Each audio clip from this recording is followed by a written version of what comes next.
Me parece que o número de pessoas que estão envolvidas acerca do debate da divindade cresce cada vez mais. Mais vídeos, livros e sermões estão negando a revelação bíblica do único Deus, o Pai, e do seu Filho unigênito. Certamente um tópico quente e de controvérsia. Aqui está um exemplo recente disto. Eu sei que este assunto da divindade é um assunto muito quente neste momento. E, infelizmente, é um de muita controvérsia. Então por que é que eu deixei o movimento antitrinitário? As evidências não existiam quando eu as testei, com uma mente aberta. Será que é mesmo assim? Será que as evidências apresentadas neste vídeo constituem um caso válido quanto à nossa fé no Pai e no seu Filho unigênito? Será que prova a Trindade? Vamos examinar estas afirmações hoje.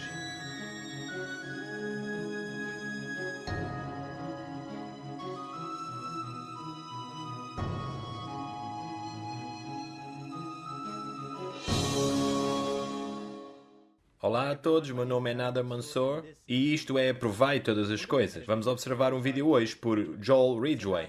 É acerca da saída dele da fé antitrinitária. Esse termo carrega uma conotação negativa, mas é o termo usado no vídeo para descrever a nossa fé no Pai e no seu Filho. Eu, por acaso, conheço o Joel e a sua família e tive no passado correspondência com ele acerca deste tópico. A revisão deste vídeo vai analisar os pontos teológicos que ele fez e não a sua pessoa ou caráter. O que nós queremos é examinar as evidências e provar todas as coisas. É interessante saber que o orador do vídeo costumava acreditar na Trindade, como é ensinado pela Igreja, e depois deixou essa ideia pela mensagem do Pai e do Filho, que depois deixou e agora acredita na Trindade.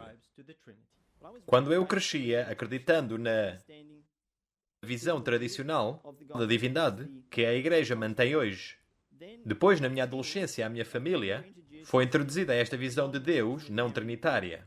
E, eventualmente, toda a minha família mudou a sua visão para a visão anti-trindade. Mudar a nossa visão e as nossas crenças acerca de algo não é estranho. Todos nós passamos por isso. Visto que ele já acreditou no que nós acreditamos, não estava à espera de ouvir mais representações acerca da nossa posição. No entanto, isto é a forma como a nossa posição é expressada. O Filho também é Deus, mas ele é um Deus menor, de alguma forma. Ele literalmente nasceu ou foi trazido à existência pelo Pai. Nós não cremos que Jesus é um Deus menor por ele ter nascido do Pai. Por exemplo, não há nenhuma classe de menos humanos. Você é humano pelo fato de ter nascido de pais humanos. Ninguém acredita que as crianças são menos humanas que os seus pais. Da mesma forma, nós não queremos isso acerca de Cristo também. Ele não é menos divino que o seu Pai. A Bíblia diz que em Cristo habita corporalmente toda a plenitude da divindade. Isso significa que ele é tão divino quanto o seu Pai. Nisso é o que todos queremos. Então Jesus não é um Deus menor, e este fato é admitido mais tarde no vídeo. Quando eu era o antitrinitário, eu acreditava na realidade que Cristo era Deus no sentido pleno da palavra. Isto era o que ele acreditava antes de voltar à Trindade. Verdadeiramente, nisto é o que nós queremos. Jesus é Deus. Ele é totalmente Deus no sentido pleno da palavra. E a razão é porque o seu Pai é Deus. Ele tem a mesma natureza de Deus do seu Pai. Ele recebeu todas as coisas, até a vida imortal do Pai. O vídeo do Joel nega que o Pai deu a vida a seu Filho, usando a famosa citação do Desejar Todas as Nações, que em Cristo há vida original, não emprestada, não derivada.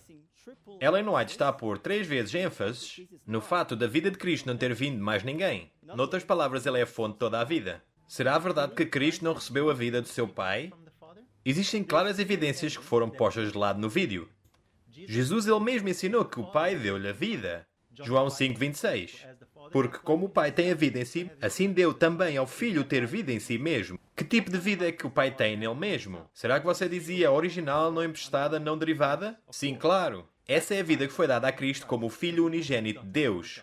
Você vê, estas palavras descrevem o tipo de vida que Jesus tem e não a origem dessa vida. No mesmo livro Desejar Todas as Nações, é-nos dito de onde é que essa vida vem. Todas as coisas Cristo recebeu de Deus, mas recebeu-as para dar. Assim nas cortes celestes, em seu ministério por todos os seres criados, através do amado Filho, flui para todos a vida do Pai. Por meio do Filho ela volve. Cristo recebeu todas as coisas do Pai, incluindo a vida do seu próprio Pai. Deixem-me vos explicar isto para que vejam claramente. Através do Filho amado, a vida do Pai, original, não derivada, não emprestada, flui para todos. Isso é o que Jesus ensinou no verso que acabamos de ler. Não foi só esta vida dada ao Filho, mas nós também a podemos receber. Através de Cristo. Notem com atenção. Nele estava a vida, e a vida era a luz dos homens. Não é a vida física, que aqui é especificada, mas a imortalidade. A vida que é exclusivamente propriedade de Deus, o Verbo, que estava com Deus e era Deus, possuía essa vida. A vida física é algo que todo o indivíduo recebe, não é eterna ou imortal, pois Deus, o doador da vida, toma outra vez. O homem não tem domínio sobre sua vida. A vida de Cristo, porém, não era de um empréstimo. Ninguém pode arrebatar-lhe essa vida. Eu de mim mesmo a dou, disse ele. Nele havia vida, original, não tomada, por empréstimo, não derivada. Essa vida não é inerente ao homem. Ele só a pode possuir mediante Cristo. Não a pode ganhar por mérito. É-lhe dada como dádiva livre, se ele crer em Cristo como seu Salvador pessoal. Você reparou que a vida original, não emprestada, não derivada, é a propriedade exclusiva de Deus, o Pai? Você notou que esta vida pode ser dada? Que nós podemos possuí-la? Mesmo tendo a nossa existência um princípio, as evidências são claras. Cristo é investido com poder para dar vida a todas as criaturas. Deus, o Pai, deu essa vida a seu Filho e é através do Filho que nós podemos recebê-la. Não vamos deixar o Pai de fora nos nossos ansiosos esforços, defendendo as nossas teorias. Quanto à filiação de Cristo com o Pai, é-nos dito que não é claramente revelada. O vídeo não se preocupa em dar uma resposta no porquê que Cristo é chamado Filho de Deus antes da encarnação. Porque é chamado Jesus Filho de Deus. Deus não nos deu nenhuma luz clara acerca da filiação de Jesus na eternidade passada. Este ponto de vista faz a filiação de Cristo antes da encarnação um inútil mistério.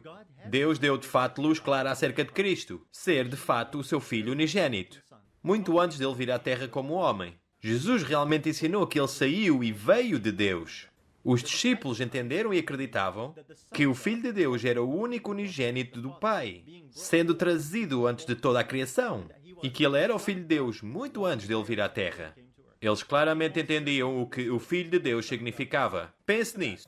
Imaginem os discípulos a expressarem a sua fé desta forma. Nós cremos que tu és o Filho de Deus, mas não temos ideia nenhuma do que isso significa. Será que eles morreram a morte mártir por causa do mistério? Até os inimigos de Cristo, incluindo os demónios, sabiam o significado de suas palavras quando ele disse que era o Filho de Deus. A sua filiação divina é dos tempos da eternidade. Era o estudo propositado de Satanás, desde o princípio de sua rebelião, para esconder e obscurecer a verdade acerca da filiação de Cristo. Este fato os anjos caídos queriam obscurecer, que Cristo era o Filho unigênito de Deus. Satanás e seus anjos ainda continuam a trabalhar hoje, tentando obscurecer este mesmo fato. Será que você pode vê-lo agora? É esta filiação divina para com o Pai que o qualifica à herança divina que ele recebeu. Ele tem o nome do Pai, Yahweh, tal como lhe foi dada a vida autoexistente do seu Pai. Ele tem os títulos divinos que o Pai tem, tal como o Eu Sou. Tudo isto porque ele é o Filho unigênito de Deus. Não há nenhuma dúvida ou diminuição da sua divindade. Para que Jesus possa ser totalmente divino, ele tem que ser eterno. Este ponto importante no vídeo procura frisar a eternidade de Cristo, mas faz isso negando a sua filiação totalmente. Diz que é impossível Cristo ser divino se ele teve um princípio. As evidências apresentadas em apoio dessa noção são nenhuma. Nem só um verso ou citação nos são dados que nos diz tal coisa. Isto é simplesmente raciocínio humano, que provém da noção que Deus é uma trindade. Três pessoas que são misteriosamente um ser. É a doutrina da trindade que insiste quais são as regras que fazem Deus ou não. Neste caso, que um ser divino tem que ser eterno. Isso é, sem princípio. A doutrina da Trindade oferece uma visão estreita e limitada de Deus, ao criar regras humanas no que constitui o divino. E a existência de Deus tem que ser limitada nesses limites imaginados e regras. De outra forma, ele não é Deus. Tal Deus é criação de planos de homens e regulações. É um Deus limitado que não pode fazer certas coisas. Deixa-me ilustrar isso. O Deus da Trindade não pode ter um filho nascido que é divino. Parece ser um ato impossível de conseguir para a Trindade. Esse é um Deus muito limitado se é incapaz de fazer isso. O Deus da Bíblia, no outro lado, esse é o Deus que pode. Ele tem um filho que é nascido e seu filho tem na totalidade a natureza divina. Para que Cristo seja o que nos sustém e o que nos criou, ele tem que ser eterno. Se negarmos a existência eterna de Deus, é negar que ele é Deus. As evidências bíblicas para a divindade de Cristo não são baseadas na duração da sua existência, mas de fato na sua relação com Deus como seu Filho unigênito. Isso foi o que lhe deu a sua natureza divina. Por essa razão, Satanás questionou esse fato quando ele queria contestar a identidade divina de Cristo. Ele o desafiou dizendo: se tu és o Filho de Deus. Esta era a verdadeira posição de Cristo, muito antes da rebelião de Lúcifer. O que significa esta questão? Se tu realmente és divino, prova-o. Quando Deus, o Pai, disse no batismo de Cristo: este é o meu Filho amado. Esta era a declaração da divindade de Cristo. Sendo o Filho de Deus, significa que ele tem a natureza do Pai. Todas as crianças humanas são um testemunho para esse fato. A criança tem a natureza dos seus pais em todos os aspectos. Os rabis e os padres queriam matar Cristo por esta mesma verdade. De Desejar Todas as Nações lemos: porque ele era e confessava ser o Filho de Deus, intentavam matá-lo. O vídeo enfatiza a eternidade de Cristo, excluindo a sua filiação. Mas, na realidade, uma não cancela a outra. Cristo é chamado o Filho Eterno. Isso significa que ele nasceu antes que qualquer coisa fosse criada. Ele é da eternidade. E desde as suas saídas, ele tem estado com o Pai através da eternidade. E a propósito, através da eternidade não significa para toda a eternidade. A eternidade refere-se à duração fora do tempo, seja antes que o tempo tenha começado ou depois que o tempo tenha terminado. Não existe conflito entre eterno e nascido, a não ser que queiramos usar um fato para negar o outro. E é o que o vídeo faz. Na realidade, este suposto conflito vai contra as evidências bíblicas.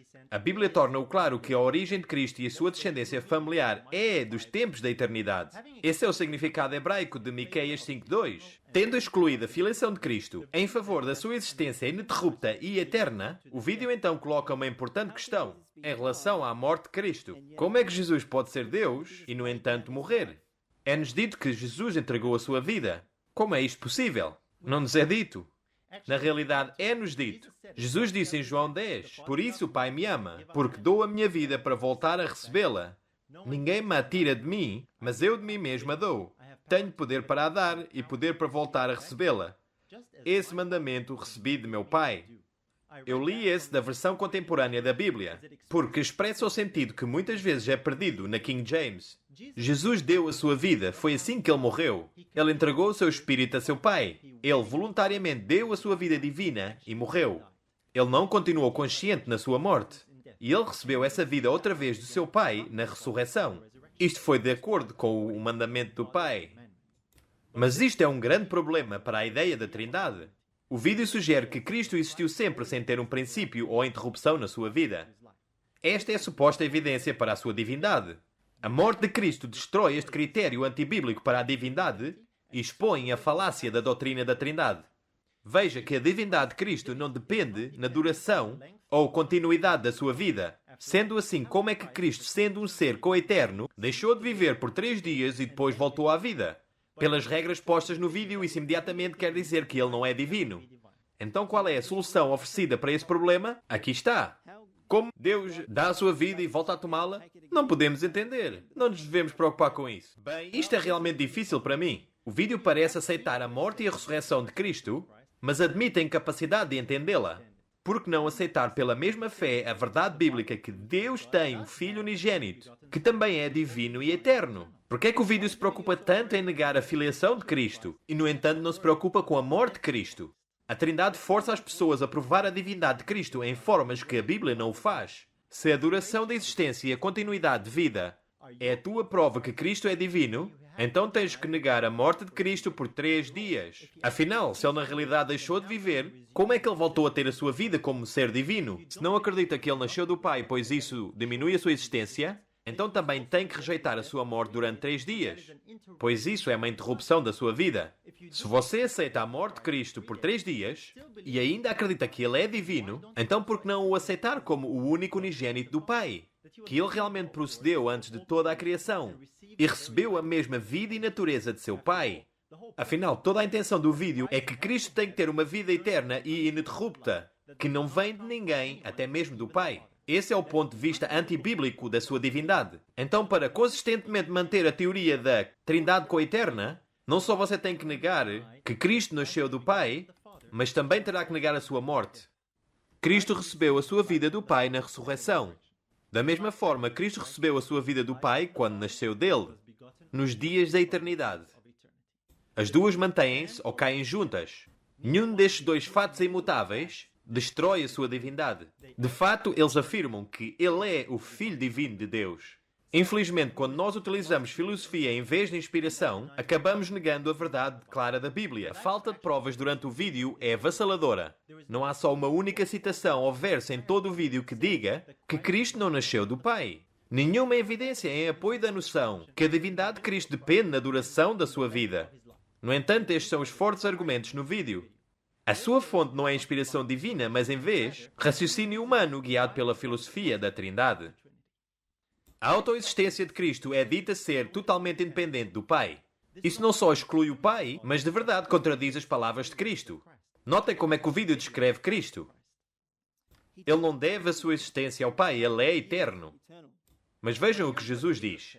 Assim como o Pai que vive me enviou, eu vivo pelo Pai. Jesus vive pelo Pai. Foi-lhe dada a vida pelo Pai. Ainda há pouco lemos uma citação do Desejado de Todas as Nações que nos disse que a vida do Pai flui através do Filho. É a sua escolha em quem você quer acreditar. Em Jesus ele mesmo ou na mera tradição humana. Não foi só a vida que foi dada ao Filho. O Pai, na verdade, deu o seu nome a Cristo. Isso faz parte da sua herança.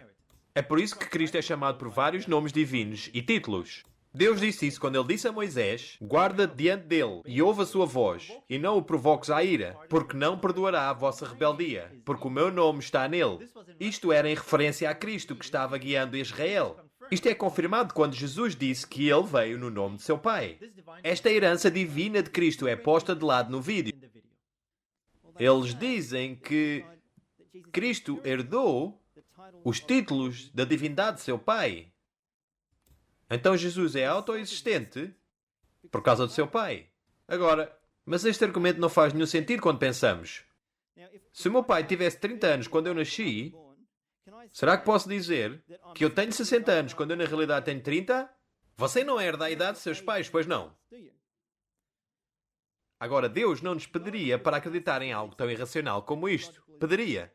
Verdadeiramente seria irracional você acreditar que para ser humano você tem que ter a mesma idade de seu pai. Nós herdamos a natureza e a vida de nossos pais. Isso é, nós somos humanos e somos mortais. Não é acerca de idade ou duração da existência. Isso não é o que nos faz humanos. Da mesma forma, Jesus é autoexistente por causa de seu pai. A sua herança divina inclui a sua natureza divina e a qualidade da sua vida autoexistente. Não só Jesus disse isso, que ele vive pelo Pai, mas na realidade é-nos dito como é que ele é igual a Deus. Deus é o Pai de Cristo.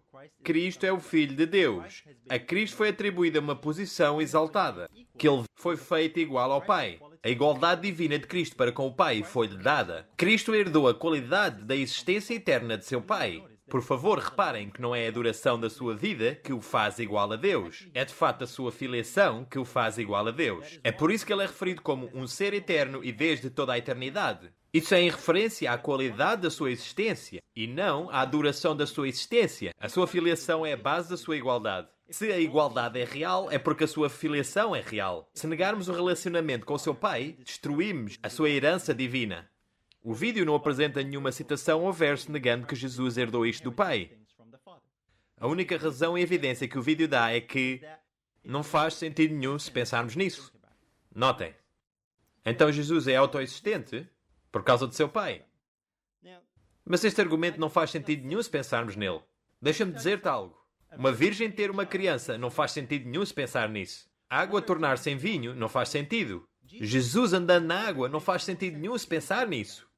Na realidade, os atenasianos pensavam que a ressurreição de Cristo não fazia sentido nenhum quando eles pensavam acerca disso.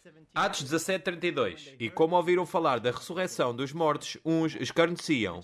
Rejeitar a verdade bíblica e zombar dela, baseados somente no nosso raciocínio humano e sentidos, é um caminho perigoso para tomar. Toma atenção para não se encontrar rejeitando e zombando do Filho de Deus. O que é que filho realmente significa? Isto é a questão que eu preciso perguntar. Eu preciso responder. Por que é que o nome de Cristo de Filho deve ser diferente? Esta é a questão que precisamos de perguntar. O nome Filho e Nascido, por que é que têm que ser diferentes? Por que é que eles não nos podem dizer algo acerca do plano da redenção? O vídeo esforça-se para negar a filiação de Cristo ao Pai antes de sua encarnação. Dá a entender que é só um nome simbólico, ou título, em relação ao plano da redenção. Por outras palavras, o pecado é a base do termo filho gerado. Então, de acordo com esta forma de pensar, João 3,16 devia se ler assim. Porque Deus amou o mundo de tal maneira que alguém se tornou o único filho gerado para nos salvar. Não só é a medida do amor de Deus destruída, mas a identidade do filho, antes da encarnação, é diminuída a um mero título profético ou símbolo. Não é real. Isso faz a rebelião de Lúcifer contra o filho, de facto patética e sem sentido. Afinal, Deus poderia ter dito a Lúcifer: não te preocupes acerca do meu filho, é só uma metáfora, um símbolo. Ele não é o meu filho verdadeiro. Pense nisso. Estava Lúcifer a rebeliar-se contra um título profético que era acerca da futura missão de Cristo? Isto vai contrário à inspiração. A inspiração divina que nós temos diz o exato contrário. Deus tanto amou o mundo que Ele deu o seu Filho unigênito. E de Ellen White nós lemos: este fato os anjos caídos queriam obscurecer, que Cristo era o Filho unigênito de Deus. O contexto desta citação refere-se à rebelião de Lúcifer no céu, muito antes da criação do homem. Os anjos não estavam a tentar esconder um título ou um nome, eles sabiam como era real o Filho. Não era um símbolo ou uma metáfora para eles. A guerra que começou no céu ainda continua hoje, acerca da identidade e da autoridade do Filho de Deus, aonde você se posiciona. O vídeo revela uma crença acerca da filiação de Cristo que não é nem bíblica nem racional. Notem com atenção o que é dito aqui. E se o Pai formou o plano da redenção nos dias da eternidade e depois teve o Filho para cumprir o plano da redenção, o que é que isso faz aos motivos do Pai? Não soa muito bem, pois não? Este raciocínio é baseado no pecado sendo a base para a filiação de Cristo. Que Deus só teve um filho para que ele pudesse lidar com o problema do pecado. Mas isto é falso. A base para este tipo de pensamento é errada. Veja, a filiação de Cristo com o Pai não é baseada no plano da redenção. Por outras palavras, Deus não teve o seu filho para que pudesse usá-lo para salvar-nos. Não, Jesus é o Filho amado de Deus no universo perfeito sem pecado. E quando o homem caiu no pecado, Deus estava disposto a oferecer esse Filho amado para nos salvar. Veja o meu estudo, A Autoridade do Filho, onde exploramos este aspecto em mais detalhe. Não se pode fazer do pecado a base da filiação de Cristo. E se o Pai formou o plano da redenção nos dias da eternidade e depois teve o Filho para cumprir o plano da redenção, o que isso faz aos motivos do Pai? Não soa bem, pois não? E se levarmos esta lógica mais para a frente e dissermos: ok, está bem, o Pai teve o Filho para cumprir o plano da redenção, e se esse plano da redenção falhasse, você acha que o Pai poderia trazer outro filho e recomeçar tudo outra vez? Você sabe, pode levar esta lógica até ao extremo, se você quisesse. Bem, se isto é o que o apresentador do vídeo costumava acreditar, então eu não estou surpreso que ele tenha mudado a sua fé. Ninguém que leia a Bíblia com atenção pode chegar a tal conclusão. No entanto, parece bem claro que o vídeo promove esta falsa noção, que o termo Filho unigênito está relacionado com o plano da salvação. Se você acredita que Deus só teve um filho para poder usá-lo no plano da salvação, então isso é barbárico. Não há outra forma boa de dizê-lo. Isso é o que acontece quando você baseia a filiação de Cristo no pecado e o esforço de Deus em resolver o pecado. A Bíblia não apresenta essa visão distorcida de Deus. Deus amou-nos tanto que Ele deu o seu Filho unigênito. Deus não teve um filho para nos salvar, Ele deu o seu filho para nos salvar. Nunca foi a intenção de dar o seu filho nesta forma, e se o pecado fosse desviado, Ele nunca teria de ter morrido. Isso é o quanto Deus nos ama. E outra pergunta, por que é que Deus não foi Ele mesmo? Por que é que Ele nos deu o seu filho? Se Deus realmente ama o mundo dessa maneira, por que é que não foi Ele mesmo? Mas o fato é que Deus foi Ele mesmo, porque Jesus é Deus em todo o sentido da palavra. A medida do amor de Deus, de acordo com a Bíblia, é expressada em 1 João 4,9. E nisto se manifestou o amor de Deus para connosco, que Deus enviou seu Filho unigênito ao mundo para que por ele vivamos. Deus deu-se a ele mesmo na pessoa de seu filho. Veja, Deus não disse a Abraão para se ir oferecer a ele mesmo na montanha. Deus disse-lhe para oferecer a seu filho, Isaac. Por que será isso? Porque é assim que é com o pai e com o filho. Quando Abraão ofereceu a Isaac, ele viu o dia de Cristo e ficou contente. Qualquer pai sabe que seria muito mais fácil oferecer-se a si mesmo do que oferecer a seu filho, Isaac. O seu filho amado era uma parte dele mesmo. E ao dar ele estava a dar a sua posse mais preciosa para ele do que a sua própria vida. Isto é o que o pai fez. Ele deu-se a ele mesmo, dando o seu filho. Se Cristo não é o seu filho unigênito, então ele não se deu a ele mesmo. E a história de Abraão não faz sentido. Mas Deus deu sim o seu filho. É o verdadeiro amor de um verdadeiro pai dando o seu filho. Você pode aceitar isso como é ou rejeitá-lo. A escolha é sua. O vídeo disse-nos antes que não há luz suficiente acerca da filiação de Cristo antes da sua encarnação. E depois procedeu negando que a filiação é real, insistindo que Deus não pode ter um Filho divino unigênito. Foi-nos dito que o Filho unigênito é só um título simbólico em relação ao plano da salvação. Parece ser muito mais o sacrifício de Cristo quando nos realizamos que o relacionamento entre o Pai e o Filho é eterno. Nunca foi quebrado, sempre esteve em existência. O vídeo deixa bem claro que o relacionamento entre pai e filho antes da encarnação é só simbólico ou profético. A conclusão é que a filiação é uma metáfora, não é real. Agora é-nos dito que Deus dando o seu filho metafórico é uma revelação maior de amor do que se Deus tivesse dado o seu filho real unigênito. Isto é chocante. Tenta dizer isso a Abraão. A secção final do vídeo trata do Santo Espírito. Todo o argumento sobre o Espírito é resumido num só ponto. É o Espírito Santo uma pessoa individual com o seu próprio direito?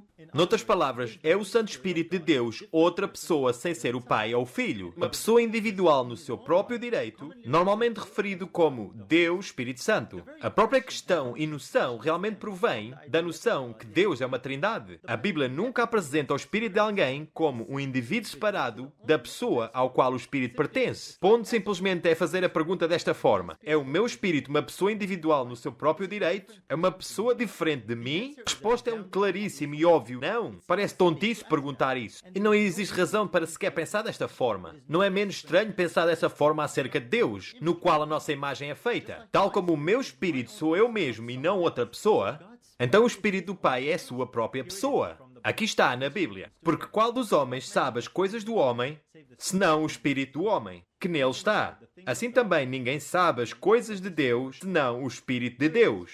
Aqui está noutra tradução. Por qual dentre os homens sabe os pensamentos do homem, a não ser o Espírito do homem que está nele? Da mesma forma, ninguém sabe os pensamentos de Deus, a não ser o Espírito de Deus. E de acordo com Paulo, o Espírito de Jesus Cristo não é uma pessoa diferente de Cristo. De fato, ele diz que o Senhor é esse Espírito.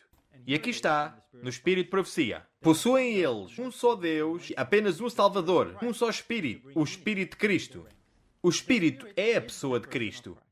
E visto que Jesus disse que o Pai habita nele, isso significa que o Espírito é a presença de ambos, do Pai e do Filho, e não outra pessoa. Isso é exatamente o que Jesus expressou quando ele disse que ele e o Pai iriam habitar no crente. Veja, se o Espírito de Deus é outra pessoa diferente dele, como a Trindade diz, então a consistência exige que você também acredite que o seu Espírito é uma pessoa diferente de você. Não pode ter as duas formas. Afinal, nós somos feitos à imagem de Deus. De acordo com a Trindade, essa imagem não coincide. Bem, este assunto do Espírito Santo provavelmente é o mais debatido e o mais controversial de todos. E a razão é porque a natureza do Espírito Santo é um mistério. Não é revelada.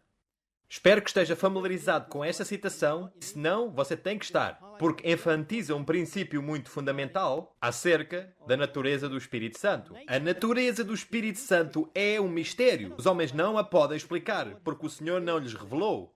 O vídeo confunde a natureza do Espírito com a identidade do Espírito. As duas não são a mesma coisa. Enquanto a natureza do Espírito é um mistério, a identidade do Espírito não é um mistério. Isso foi claramente revelado. A citação usada no vídeo de fato vem de uma carta que Ellen White escreveu ao irmão Chapman em 1891. Esse irmão estava ensinando que o Espírito de Deus não era Cristo, mas uma pessoa individual diferente, nomeadamente o anjo Gabriel. Não só a Sra. White o repreendeu por esse gritante erro, mas ela corrige-o relembrando-o da identidade bíblica do Espírito Santo. Isto refere-se à onipresença do Espírito de Cristo chamado de Consolador. E ela aconselhou-o que ele deveria entrar em harmonia com os irmãos. A frase "com os irmãos" daqui refere-se à igreja naquela altura. Todos eles criam que o Santo Espírito era Cristo ele mesmo e não outra pessoa. E ela continua: agora, meu irmão, é verdade que queremos e temos que ter, mas não introduza erro como uma nova verdade. Mudar a identidade do Espírito fazendo uma pessoa diferente de Cristo é erro. Uns meses depois, no mesmo ano, a irmã White escreveu um artigo completo em Signs of the Times com o título O Consolador. Nesse artigo, ela explica a mesma verdade vital acerca da identidade do Espírito. O Divino Espírito que o Redentor do mundo prometeu enviar é a presença e poder de Deus. É Cristo que nos traz a presença de Deus e o seu poder. O Espírito Santo não é outro, é Cristo. Isto é exatamente o que a irmã White alega e escreve. Aqui está uma citação do próprio vídeo. Nós queremos o Espírito Santo, que é Cristo. Aqui está outra vez. Nós queremos o Espírito Santo, que é Cristo. Em vez de aceitar esta citação pelo que diz, o vídeo reinterpreta-a para significar que o Santo Espírito é uma pessoa diferente de Cristo. Tais são as exigências demandadas pela doutrina da Trindade. Afinal, esta citação é muito clara e fácil de entender. Aqui está o que o vídeo diz acerca de tais afirmações. Os antitrinitários têm que escolher o espírito de profecia, escolhendo aqueles que servem para a sua agenda, e então eles usam essas afirmações menos claras para explicar as mais claras. Então, de acordo com o vídeo, todas as afirmações que eu partilhei convosco hoje são menos claras do que aquelas que foram usadas no vídeo que são realmente claras. Agora, isto é de veras conveniente, não é? Veja, não há tal tipo de caracterização no espírito de profecia. Nós acabamos de ler uma afirmação muito clara, que foi citada no vídeo, então é realmente clara, que o Espírito Santo é Jesus Cristo. Pode aceitá-la ou deixá-la. Mas por favor não diga que não é clara ou está torcida porque não concorda com a sua conclusão pré-determinada. O vídeo fortemente sublinha que a natureza do Espírito é um mistério, mas mesmo assim insiste em mergulhar no assunto e explicá-lo. Esta incapacidade para entender a natureza do Espírito fez com que o apresentador do vídeo concluísse que o Espírito de Deus tem que ser uma pessoa diferente de Deus, tal como o irmão Chapman, que foi repreendido pela irmã White. Para separar o Espírito de Deus e fazer dele outra pessoa, ou seja, o Pai e o Filho, é mergulhar na natureza do Espírito. É contra isso exatamente que a irmã White avisou. Para ensinar que é uma pessoa diferente de Cristo é um erro sério. Isso não é a minha opinião no assunto. Isso foi a repreensão dela ao Chapman, que andava a ensinar isso. Pode ler a carta por si mesmo. As questões de como e o quê relacionam-se com a natureza do Espírito. Estas são as coisas que não devemos definir porque não nos foi claramente revelado. Por outro lado, a identidade do Espírito trata da questão de quem? Quem é o Espírito? É uma pessoa diferente de Deus? Deixa a revelação responder, porque isso foi-nos revelado. Ao nos dar o seu Espírito, Deus dá-nos a Ele mesmo, fazendo-se a Ele mesmo uma fonte de divinas influências para dar saúde e vida ao mundo. O Espírito Santo é o sopro da vida espiritual na alma. A comunicação do Espírito é a transmissão da vida de Cristo. Reveste o que o recebe com os atributos de Cristo. O Salvador é o nosso Consolador. Isso eu provei que Ele é. De acordo com o vídeo, estas afirmações não são claras e servem só à nossa agenda. Você seja o juiz disso. Eles de fato não precisam de nenhum comentário, explicação ou interpretação. Eles são muito claros. O Espírito é de fato a presença e a pessoa de Deus. Isso é o que já lemos antes também. O vídeo insiste que o Espírito tem que ser uma pessoa separada do Pai e do Filho. Isto revela um esforço para definir e explicar a natureza do Espírito, de Deus. Notem com atenção. Para que o Espírito Santo possa fazer o trabalho que a Bíblia descreve, ele tem que ser uma pessoa separada. Ele não pode ser Cristo e não pode ser o Pai. Tem que ser um indivíduo separado. Deus não nos explica como é que Ele usa o seu Espírito desta forma. Então não nos podemos resumir às nossas próprias conclusões pelo raciocínio humano. Isso é mergulhar na natureza do Espírito, tentando explicar a forma como Deus trabalha. A Trindade e os seus apoiantes estão-nos sempre a dizer acerca das coisas que o seu Deus não pode fazer. Aqui ele acabou de nos dizer que o Pai e o Filho não podem fazer a obra que é atribuída ao Espírito. Eles têm que usar outra pessoa para realizá-la. O Pai e o Filho não podem trabalhar desta forma sem a ajuda de um indivíduo separado. Isto é escandaloso. É puramente baseado em raciocínio humano e em capacidade humana de entender como Deus funciona. Escutem isto. O Deus do céu usa seu Espírito como lhe agrada. E as mentes humanas, o julgamento humano e os métodos humanos não podem mais estabelecer limites para seu funcionamento, nem prescrever o canal pelo qual esse operará. Então eles podem dizer ao vento: eu lhe ordeno que você sopre em uma certa direção e se conduza de tal e tal maneira. Deus usa o seu Espírito de formas que nós não compreendemos.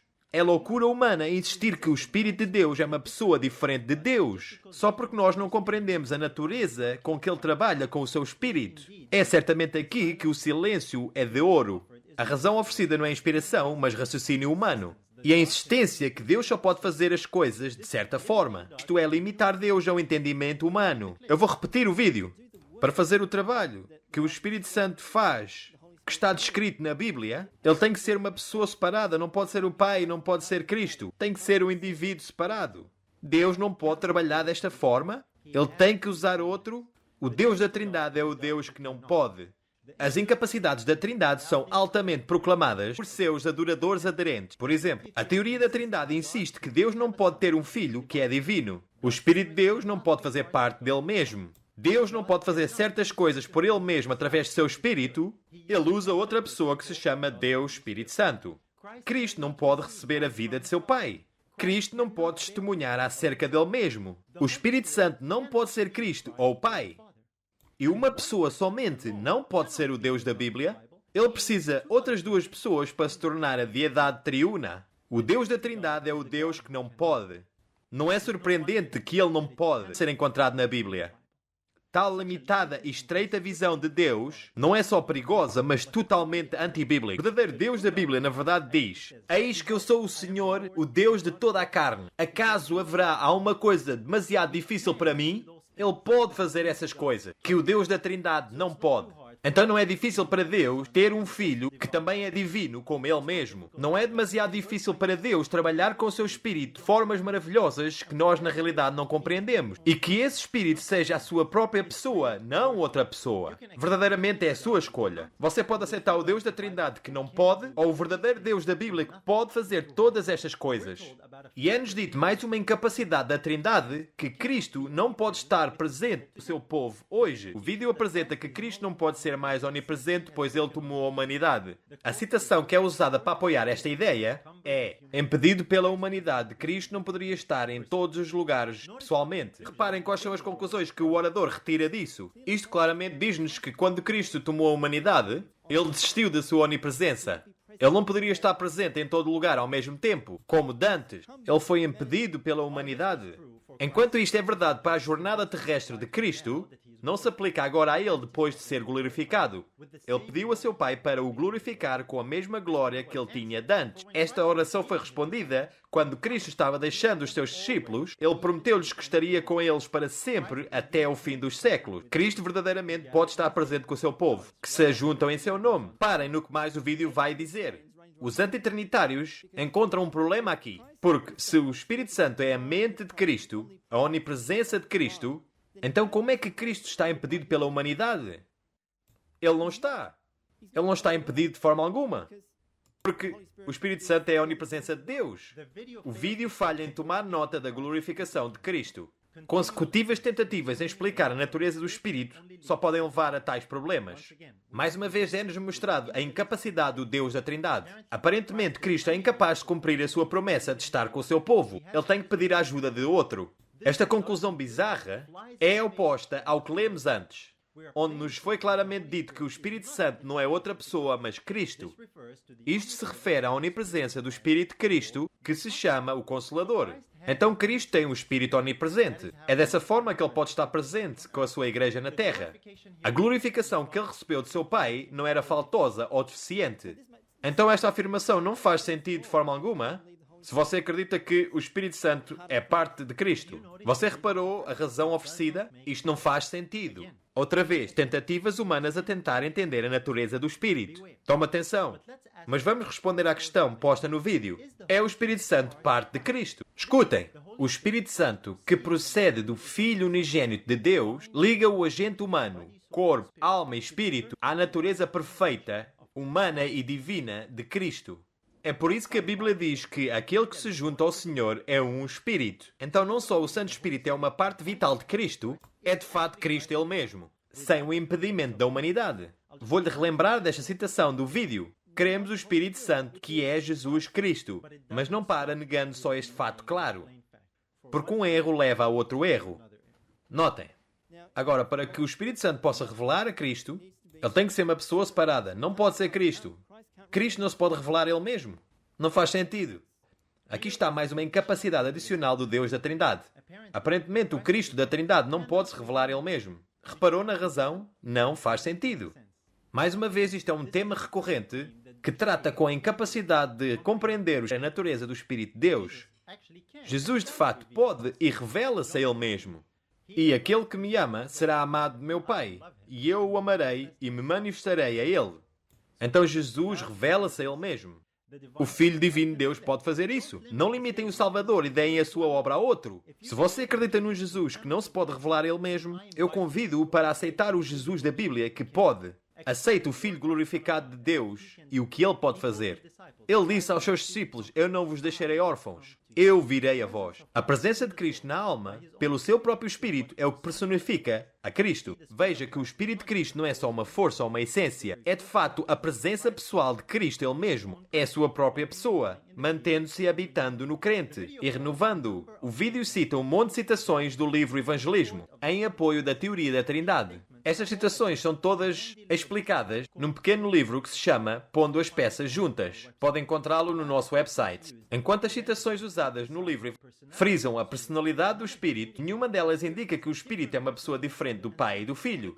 Pelo contrário, como lemos antes, o Espírito Santo é Jesus Cristo. É a presença e poder de Deus, e não outra pessoa. Agora, isso é verdadeiramente pessoal.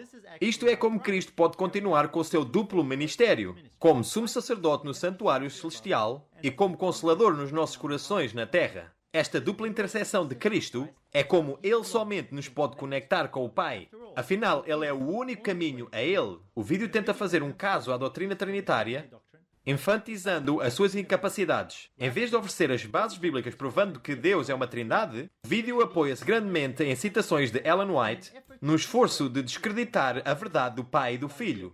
A ideia sendo que isto automaticamente provaria a doutrina da Trindade. Como nós vimos, isto está muito longe da verdade. Fomos mais uma vez relembrados dos limites do Deus da Trindade. Nesta revisão, eu lidei com os maiores pilares de argumento oferecidos no vídeo. A posição apresentada mantém-se nesses mesmos pontos. Com os pilares retirados, tudo o que é construído e baseado neles não se pode manter. Resumindo, o maior apelo do vídeo é que alguém que largou a Trindade e depois voltou a tomá-la, porque ele largou a verdade do Pai e do Filho, até parece que faz peso aos seus argumentos.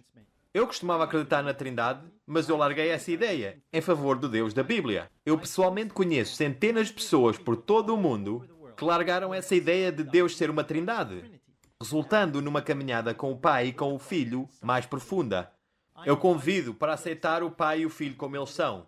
Não fique com os títulos que não significam nada. Existe um Pai verdadeiro que tem um verdadeiro Filho. O vídeo de fato admite que isto é a forma mais natural e lógica de entender o que Deus diz. Faz sentido. O relacionamento de pai e filho, literal, era mais realístico no meu entendimento humano. Deus está a falar connosco numa linguagem que nós podemos entender. Por que dizer pai e filho se Ele não quer que entendamos assim? O pai e o filho querem ter um relacionamento real contigo. A promessa é que eles habitarão no coração do crente. O que Deus diz é real, não é uma fábula.